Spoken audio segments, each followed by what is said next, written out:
Hello, ladies and gentlemen. Welcome to the show, Serving Nerve, where we talk about whatever we want. And today, we're going to be getting through more fat acceptance cringe compilations. So let's just get into it. You want a girl with boobs? I got you. You want a girl with ass? I also got you. You want a girl with a flat stomach? You want a girl with boobs? No shade, honestly. I'm not one to be particularly flat in the tummy zone either. In fact, I'm flat all over except there these days. So, yeah, they're just gonna have to deal with my very curvaceous brainstem. It's bent in some areas it probably shouldn't be. Yes, I literally just walked. Okay, so you're gonna give me this arm, you're gonna go this way, and then you're gonna give me the opposite foot. My opposite? Yeah, opposite me. Oh. Can you reach it? Honestly, back cracking feels so good. In fact, I just gotta give myself a little ASMR moment. One sec. Wait. Oh my god, that feels so great. I freaking love cracking everything. It's probably bad for me. But it feels just so good. So good. But it must be difficult to try and crack anything. If there's more of you, you gotta move around and can't move quite right with a weight issue of any kind. I thought my backbone was Try the other one. Okay. Give me this hand. Alright, and this knee. Yeah, it sounds difficult. It sounds difficult to try and crack anything when you obviously don't have that level of grip. You can try maybe sitting down on the floor and doing that like position. You know, I'm just gonna give an example. Pardon the men's boxer shorts, pardon all that. But you can do a thing where you just sit on your floor and wow, this looks this looks like my entire life summed up in one video image. Wow, just me sitting on the floor. But you can try doing this thing instead, like, just like, yeah, that's the best example I've got for you guys, and that is the point of what I'm trying to make, okay? I think you might be able to do that if you're obese, but I don't know. I've never been that big to try and give it a go. But yeah, you can try twisting your back when you are sitting down and putting your knee up and then just twisting yourself around your knee, and that should be able to kind of crack some stuff into place. You don't need to do it standing, and you don't need somebody to do it for you. If you're struggling with how fat your ass is today, I have a special message for you. We are flying through space at 67,000 miles an hour on a speck of dust with the only known source of life in the universe that we know of. In a time where having a broken bone isn't a death sentence, where I can communicate with someone around the world in an instant. The fact that we get to exist is insane. And while I don't know the point of life, I'm pretty sure it's not to be the smallest version of yourself possible. I kind of liked how they built into that. To ascribe so much value to having the perfect body is obviously ridiculous. Like, I like their demeanor and perspective, like, you know, the insignificance of looking a certain way, being petty about the way that you look. Being hyper-focused on things that don't really matter. Because if you look at the world and, like, the way that everything works and the fact that we're here to begin with, it's very impressive. But you won't be here for a long enough amount of time to enjoy the absolute chaos that our existence is if you find that you're super morbidly obese and you aren't able to live your life to the fullest. You know, it's good to endeavor to be healthy. I wouldn't recommend beating yourself up about the way that you look or not having, like, the prettiest body or not being, like, even, you know, even a perfect weight for your body, but always endeavoring to be fit and healthy so that you can live a long life is important. Saying that, I do kind of like how they built into that because it is important to, like, look in on yourself and then look at the world around you and kind of think to yourself, okay, am I focusing on the wrong thing here? Like, am I focusing on something that's just aesthetic, that won't really matter in the next 10 years, 20 years? I could be dead anytime, like that kind of vibe. Like, it's good to never hold yourself back in that regard, or like become so hyper-focused and obsessive about something that doesn't really matter. But saying that, it's very important to also focus on your health and take care of yourself. So there's a balance here. You have to find that balance, and it's completely up to you in which direction you take yourself, really. I'd recommend focusing on the fact that your ass is fat if it's way too fat to be healthy. That's the main thing I'm trying to point out here. So the comment here says, do you really think you should be talking about anyone else's looks? So I don't know what this person said about somebody else's looks, but personally, I think you have the right to judge away as long as you're willing to be judged. I think that no matter what you look like, you can make judgmental claims about other people or say things about other people. I don't believe in restricting the things that people can say, but obviously, if you come off as a hypocrite, or it comes off as ironic when you might not be perceived as pretty either, or having a good body, or whatever the case is, that's when you have to understand that judgment may come your way as well regarding the same subject matter. Name someone that looks good at 300 pounds. 300 pounds isn't healthy. I figured it out.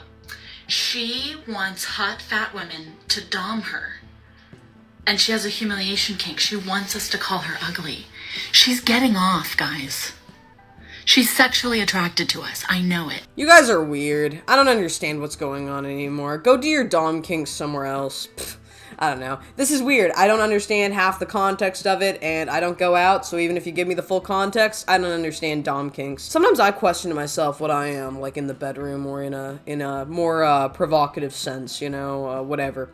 If I would be like a dom or a sub. But I feel like I could go either way. Like, you know what? Depending on the person, like, I'm a little puke when it comes to people, alright? I will ruin people's minds more than I'll do their bodies. Like, I'm a little bit of a puke when it comes to, like, you know, sexual prowess and, like, being provocative and domineering or dominating people or being submissive to people. Like, I am a disaster. Because every 10 seconds, I'll make a flirtatious comment to somebody, but then in the real world, I will not approach anybody. So, I'll just be a douche. It's probably just called being a dick. So, you know what? I don't know what to say anymore. I don't even know what the point of this video is. Off, guys. She's sexually attracted to us. I know it. Does embarrassment get you guys off, by the way? Because personally, I don't like feeling shame and embarrassment when it comes to getting off. But some people are into that. Some people like being shamed and embarrassed. So I'm just like, I'm going on a tirade now. All I'm thinking about is like fetishes and, you know, sexual encounters and things like that. I'm losing the context of the video even more. Company that sells dresses. They do like mommy and me dresses, or like child and adult size dresses in the same patterns. Okay, I'm just gonna skip ahead to when she's actually trying on whatever this is. I don't care about the context of what we're trying on here. I am in love. It's cute. This is a cute dress. It goes with your hair. The style's cute. The makeup fits. It's cute. I vibe with this. I vibe with the dress, alright? It's cute. It's really cute. I love it. I actually tried this one on first because I thought I was gonna like the other one better, but I just love how this like stretches. It makes everything, all the curves look great. Yeah, it actually looks like a really good dress. Like, I can't hate on that. It's a total vibe. She wins. She wins. She wins the cringe compilation in a lack of cringe sense. It's very cute. Very cute dress. This is number 1. And this is number 2. This is Everly. It is a Other one looks better. This silky pattern looks like crap. like ankle length velvet gown. It is so pretty. I really love this. It gives me bathrobe. Maybe it's because of the cut down here, but it gives me bathrobe. I don't like it. The other one looks way, way, way better in general, just on a stylistic choice. But also on her, I feel like the coloration of the other dress looks way cuter with her hair. Just saying, I like the other one better. What do you want from body positivity? Because I have been struggling now for 2 years on this app to figure out why skinny people keep making videos like this, and then they have never made a video saying what A, they would like to contribute to a body positive movement, and B, what it is they would like from the fat people, particularly the fat black women, who birthed body positivity into existence. Baby, I'm not here to give you any body positivity vibes. I'm here to give brain positivity. We need some increased brain cell function here. I don't really care where body positivity started. I don't think anybody owes anybody anything on the basis of the way they look or their body. I think it's very, like, lame and not a vibe. And I'm not playing. So, yeah, that's my logic. What structural discrimination, what marginalization are you experiencing that you need our support for? And are you willing to do the work to unlearn your fat phobia in the process? Or do you want us to just be okay with the fact that you have insecurities about gaining weight? I literally don't care. I have no idea what we're talking about anymore. I'm sorry, I'm not trying to be a jerk. I'm sure this person's lovely outside of the context of what they're talking about, but I'm not here to contribute body positivity. I'm not here to be an ally. I'm just here to sink in my chair and drink coffee while I think about what I want to eat for breakfast at 3:30 in the afternoon. Like, what I want from people, and the reason, like, I like making these videos, is I just want people to kind of think outside of the weird, like, virtue signaling, the self-victimization, you know, the insecurity. Like, I want people to be more positive in regards to their own perspectives of themselves and the fact that they don't need society or other people to talk them up or act like allies or be good to them, because they can be good to themselves and dominate society. That's more my perspective on the matter. Personally, I don't think other people need the help of other people to do great in life or to, I don't know, be liberated or anything like that. I think people can do that on their own. They're much more competent with it, but that's just my perspective. From my own life experience. So I don't know. I just think that this is all just a big crock of mess. Like, I don't understand the point of the body positivity movement, because I think it's just a way for people to make excuses for themselves a solid 99% of the time. And that's just my opinion. And being fat. Or looking fat. Volunteers were kicked out of the study because they were so desperate for more food that they began eating. Not only did they start eating garbage, but one of the participants cut off his own finger, and he did not know if it was on purpose. Did we understand what study we were talking about? Are we talking about the Minnesota Starvation Experiment? The Minnesota Starvation Experiment is super interesting, and it plays on the idea of, like, set point and stuff, set point theory. And it's that you take a bunch of healthy men, starve them down through a calorically restrictive diet and exercise plan. I believe 1,500 calories a day for these men, and they had to walk a certain amount of miles a day, or for a certain amount of minutes or something. And I think they were using treadmills and stuff like that. They were being medically monitored, and they became underweight. And then during the refeeding processes, that's when things started going crazy and shit. And they were, like, starving. Like, they were doing all kinds of things that were very akin to that of people with EDs. They were doing, like, things like watering their food down to make, like, more volume. Like, they'd pour water in oatmeal, do all kinds of, like, stuff to help compensate. They started behaving in a certain way because they were starving. Your brain chemistry changes. And then during refeeding, they needed significantly more calories than expected to gain the weight. They also overshot their set points. And, you know, what is considered their set points. They gained above their original weights, and then they went back down naturally over a course of time to their regular weights.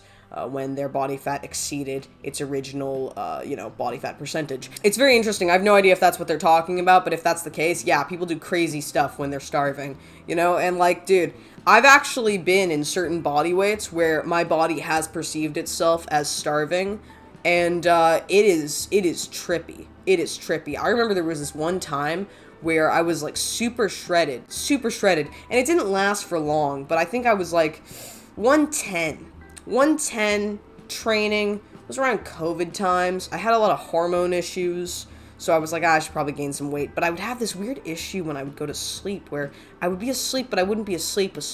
And I would hear voices talking to me in my head. It sounds like schizophrenic the way I'm trying to explain this, but it's not the same thing. It's like a different thing. It's like my subconscious thoughts. I could hear them in my head while I'd sleep. Super stressful. It's like overthinking times a million, but while you sleep. Very weird. And then as soon as I, like, gained a little bit of weight, started eating properly, it went away because my sleep patterns were better. I was able to sleep more. So, you know, there's all kinds of weird, crazy things you can do if your body fat percentage gets too low, if you become super underweight, if you have caloric intake issues. Crazy things happen. Humans act insane when they starve. They act like animals. It's very interesting. When I think about the Minnesota Starvation Experiment... Oh my god, I was right, bro! I was right. What a surprise. One of the most iconic studies, to be honest. But, yeah, it's the Minnesota Starvation Experiment. Alright. Yeah, it's a very interesting study. I'd recommend reading it. I'd recommend any of you guys who are really interested in hearing crazy stuff read that study. It's got some flaws. It's not perfect.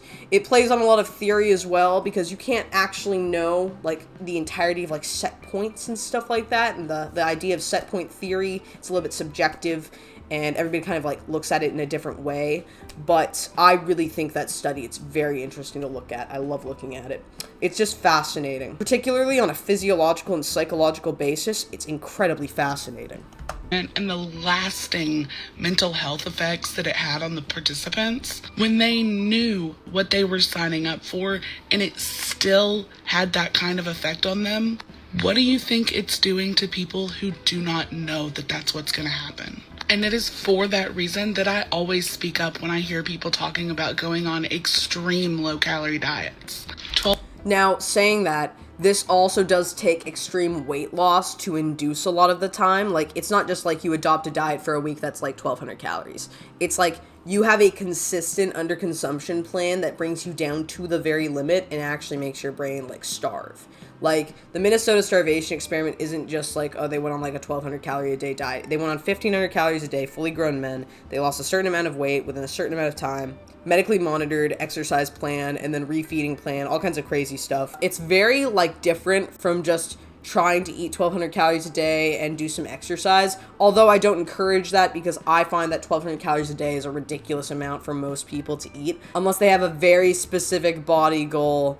Like, they're in, like, bodybuilding, it's still not healthy, but if they're, like, trying to get shredded for a competition, yeah, that's why you would do that. Or if somebody's coming from, like, severe morbid obesity to a point where if they do not lose weight fast enough, they will, like, perish. Now, outside of that, I think that it's more safe for people to just eat a healthy diet at an obese weight and do some physical activity, and their weight will naturally just go down because they're not eating as many calories anyways or as much crap as they used to, so their body's set weight's gonna go down, and then they'll find that new plateau. And then at that point, that's when like calorie counting could be more of a focus, or cutting out a few extra calories here and there can be a bigger focus. But the big thing when you're obese is just getting to a generally healthy diet and a generally active movement plan, and then you can lose weight very easily. But I actually agree. I think a sustainable change for the long term is much better than going on like a fad crash diet. People use the Minnesota Starvation Experiment all the time to talk about crash diets and starvation diets and like really low calorie diets. But there's a massive difference between that study and people's approaches to weight loss. So I don't like the idea of entirely comparing it,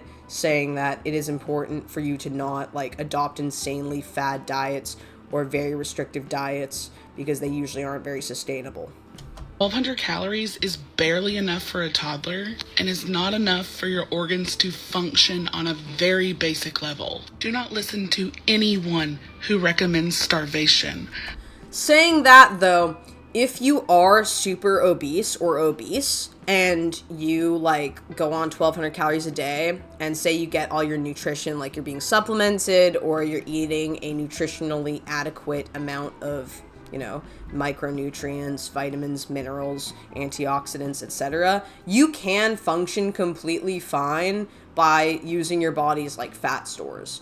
Like, you might be hungry, yes. You might struggle, yes. It might not be a good idea in the long term, yes. It also might have a high failure rate and not be a good idea in the long term, and I am by no means a medical professional. But your organs will function as long as you have enough, you know, electrolytes, minerals, vitamins, etc., and also enough calories to keep them going, as well as like a basic amount of protein for your body's nitrogen balance and whatever. Like, you're not going to starve to death if you go on a 1,200 calorie a day diet and you are obese. You just won't. Because again, like, calories are just a unit measurement of energy. Your body doesn't actually have an exact calorie need. It kind of varies depending on physical activity, you know, a series of metabolic functions, what you eat, what you do, how you breathe, how you sleep. And if you're not getting that energy from food, your body can get the energy from its fat stores. If you have an excessive fat stores, it can drain the energy from there